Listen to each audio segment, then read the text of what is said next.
모습입니다. MBC 뉴스 이재욱입니다.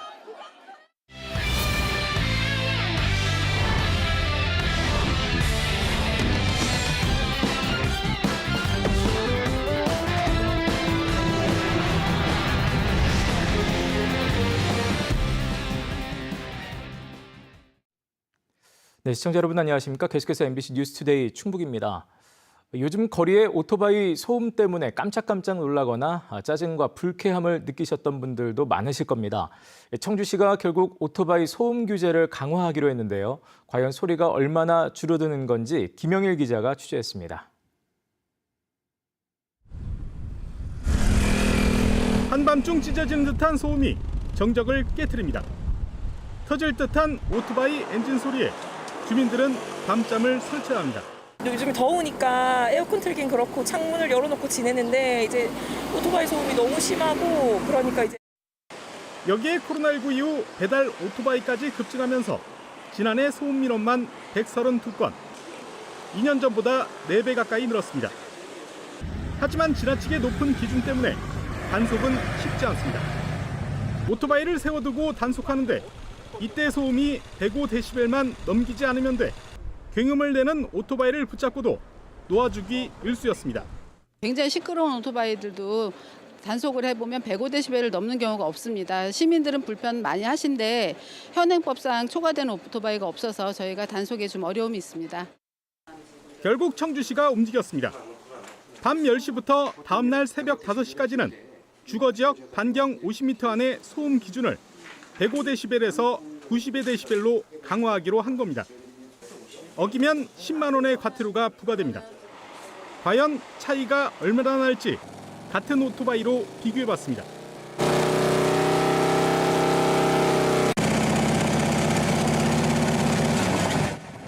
(10데시벨) 차이지만 느껴지는 소음 차이는 크게 다릅니다. 바로 옆에서 열차가 통과하는 수준에서 소음이 심한 공장 정도로 줄어든 겁니다. 청주시 같은 경우는 대단히 좀 심한 지역입니다. 그래서 시민들의 어떤 불편상, 특히 일반 주거 지역 같은 경우는 좀 소음이 좀 덜할 수 있게끔 하는 그 제도를 갖다가 빨리 시행하려고 저희들이 고시를 하게 된. 청주시는 의견 수렴을 거쳐 이르면 다음 달 10일부터 고시가 시행되면 경찰, 한국교통안전공단과 함께 집중 단속을 벌이기로 했습니다. MBC 뉴스 김영일입니다. 충북대와 한국교통대에 이어 사립 4년제인 세명대학교와 전문대인 대원대도 통합을 추진합니다. 두 대학은 교육부가 5년 동안 1,000억 원을 지원하는 글로컬 대학 사업에 통합을 전제로 공동 신청했다고 밝혔습니다. 충북에서는 통합 논의를 공식화한 충북대와 교통대, 또 세명대와 대원대를 포함해 모두 8개 대학이 구조조정 등 고강도 혁신안을 작성하고 글로컬 대학 지원을 신청했습니다. 한편 전문대를 중심으로 한 충북의 나머지 9개 대학은 추가 구조조정 여력이 없다는 등의 이유로 지원하지 않았습니다. 오송 제3국가산업단지를 세계적 수준의 K-바이오 스퀘어로 조성하려는 충청북도의 계획에 탄력이 붙게 됐습니다. 정부는 어제 대통령 주재로 가진 전략회의에서 국가전략기술에 바이오 의약품 핵심 기술을 포함시키고 한국에도 미국 보스턴 바이오 클러스터와 같은 단지를 육성하겠다고 발표했습니다. 이 자리에서는 특히 화이자 등 바이오 기업과 대학, 병원 등이 마을 형태로 조성된 캔달 스퀘어를 강조하며 충청북도가 추진하는 오송 K-바이오 스퀘어를 대표적인 지역 사례로 소개했습니다. 김영환 충북지사는 정부가 충북의 계획을 인정했다고 평가하며 기대감을 보였습니다.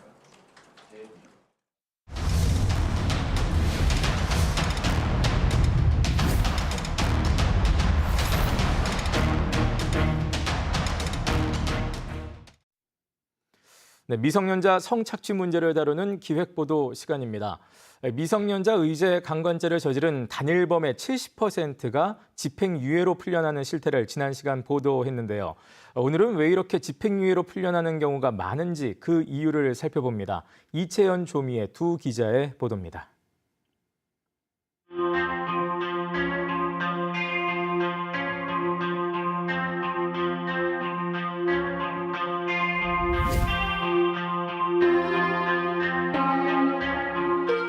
미성년자 의제 강간죄 집행유예 성공 사례.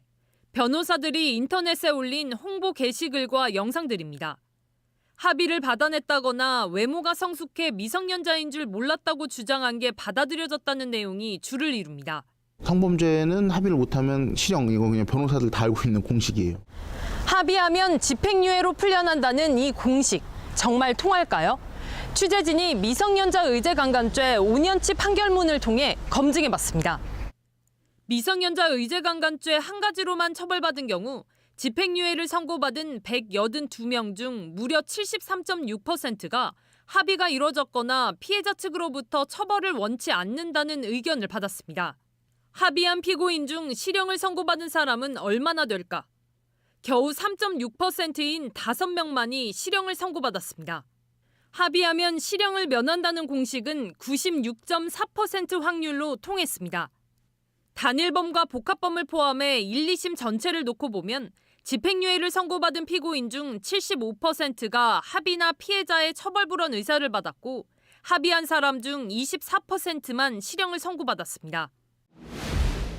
형사사건은 합의가 안 되면 실형의 위험이 있기 때문에 본인이 마련할 수 있는 최대한의 금원을 마련을 해요. 근데 민사로 넘어가게 되면 그 금액이 저희가 생각하는 것만큼 크지가 않거든요. 하지만 합의했다는 이유로 집행유예로 풀려나는 게 합당한 일일까? 사실 이 이후에 어떻게 보상을 하건 뭐 피해 회복에 노력을 했다라고 판결문에 적혀 있어도 그게 막 지워지거나 없어지는 건 아니잖아요. 가해자의 보복이 두려워 합의를 해주는 경우도 있지만 재판 과정에서 합의는 집행유예나 감형의 주요 요소로 작용합니다. 가해자가 미성년자를 거짓말로 속이고 성범죄를 저지른 사실이 인정된다면 더 강한 처벌을 받을 수 있습니다. 하지만 수사기관과 재판부는 이 위계를 소극적으로 적용하고 있었습니다. 성인이 중학생 행세를 하며 초등학생과 교제하기로 한 뒤 성범죄를 저질러도 의대생이라고 속이고 성관계 목적으로 초등학생들을 현혹해도 수사기관과 재판부는 위계로 인한 성범죄로 보지 않았습니다. 소개팅을 시켜주겠다고 모텔로 데리고 갔어요. 그래서 거기서 성관계가 이루어졌어요. 그러면 우리가 모텔로 데려간 거 자체가 지금 성관계까지 연결이 안 된다고 못한 거죠. 다행이라고 볼 수 있는 거는 2020년도에 대법원 판례가 변경이 돼서 그 성관계에 이르게 된 뭐 다른 조건을 거짓말을 시켰다고 한다면 이제는 그런 범죄가 인정이 되거든요. 법 개정으로 기준 연령이 상향된 지 1년이 넘었는데도 재판부는 여전히 법이 바뀐 줄 몰랐다는 가해자의 손을 들어주기도 했습니다. 위법성 인식 여부는 사실 원래 양형자료는 아니고 책임조각 사유라고 해서 너가 잘못된 행동인지 모르고 이 행동을 했으면 처벌하지 않겠다라는 법 이론이에요. 그거를 양형사료로 잡아준다는 거는 저는 이건 좀 납득하기가 좀 힘든데. 미성년 피해자들은 성범죄 피해 이후에도 사회의 편견에 시달리고 있습니다. 아직 끝나지 않은 그들의 고통, 그리고 우리 사회가 풀어야 할 숙제를 이어서 보도합니다. 지난 총선 때 회계부정을 저지른 정정순 전 청주 상당구 국회의원에게 징역 2년의 실형이 확정됐습니다. 대법원 3부는 공직선거법과 정치자금법 위반 등으로 기소된 정 전 의원의 상고심에서 징역 2년에 추징금 3,030만 원을 선고한 원심을 확정했습니다. 앞서 정 전 의원은 지난 2020년 제21대 총선 당시 불법 정치자금 수수와 회계보고 누락, 또 유권자 개인정보 불법 취득 등으로 기소돼 1심에서 징역형을 선고받고 의원직을 상실했습니다. 음성군과 괴산군에서도 과수화상병 발병이 처음 확인됐습니다. 충주시 동량면 2곳과 함께 음성군 음성읍 2곳과 괴산군 불정면 2곳까지 사과과수원 6곳에서 과수화상병 양성 판정을 받았습니다. 이로써 충북의 과수화상병은 지난달 9일 첫 발생 이후 충주 24건, 제천 4건, 음성, 괴산 각각 2건, 그리고 진천 1건 등 모두 33건으로 늘었습니다. 한편 도내 피해 면적은 모두 7.6헥타르입니다. 장마철을 앞두고 충북도 내 구제역 매몰지에 대한 정부 합동점검이 오는 13일까지 진행됩니다.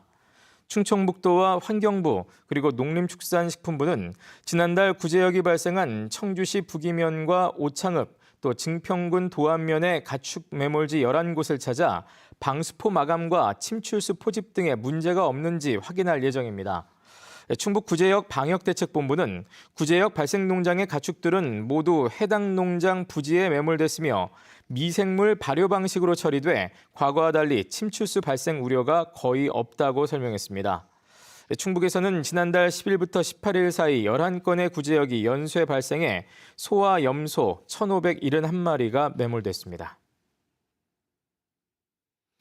대형 전자파 차폐 공간으로 자율주행차나 드론 등 ICT 융복합 기기의 전파 시험이 가능한 전파 플레이그라운드가 청주 오창에 들어섭니다. 과학기술부와 충청북도, 청주시, 또 충북대 등은 자율주행차 테스트베드가 있는 충북대 오창 캠퍼스에 연말까지 113억 원을 들여 대형 전파 차폐 시설과 장비의 도입을 마무리할 예정입니다.